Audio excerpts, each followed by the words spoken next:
Margaret grew up in this impressive castle in Angers, and her childhood here gave her a useful lesson in the limitations of royal power.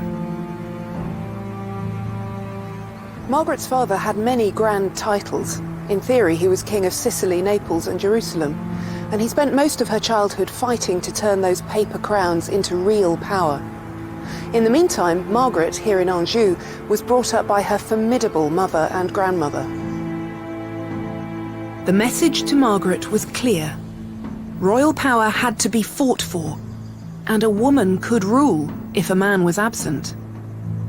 When Margaret left Angers at the age of 15 to marry a man she'd never met, she couldn't have known how valuable these lessons would prove to be.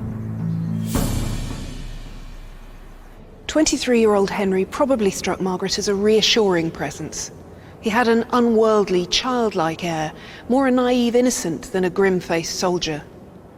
But if that made him a gentle husband, Margaret was about to discover that it also made him a disastrous king.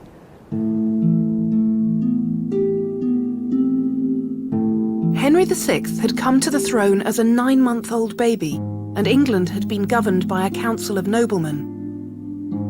But now, at the age of 23, Henry seemed no more capable of ruling than he had as a baby. It's not clear exactly when Margaret realised how utterly incapable her husband was, but what happened 7 years into their marriage left no room for doubt. To Margaret's delight, in 1453 she gave birth to her first child, a healthy boy named Edward. But Henry took no part in the celebrations. 10 weeks before the birth, his fragile mental faculties had disintegrated completely, and he'd fallen into a catatonic trance.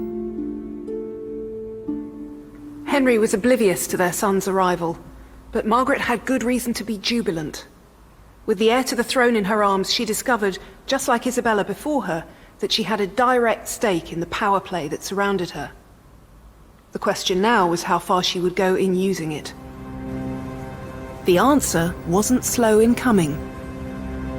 Just 3 months after her son's birth, a well-informed observer in London reported that the Queen desires to have the whole rule of this land, as well as the right to appoint all other officers that the king should make. Margaret was proposing that she should act as regent for her helpless husband. This dramatic piece of self-assertion was the first step on a road that would eventually lead to Shakespeare's lacerating portrait of Margaret as the she-wolf of France. But if we look behind the caricature, there was much more to Margaret's position than unthinking aggression.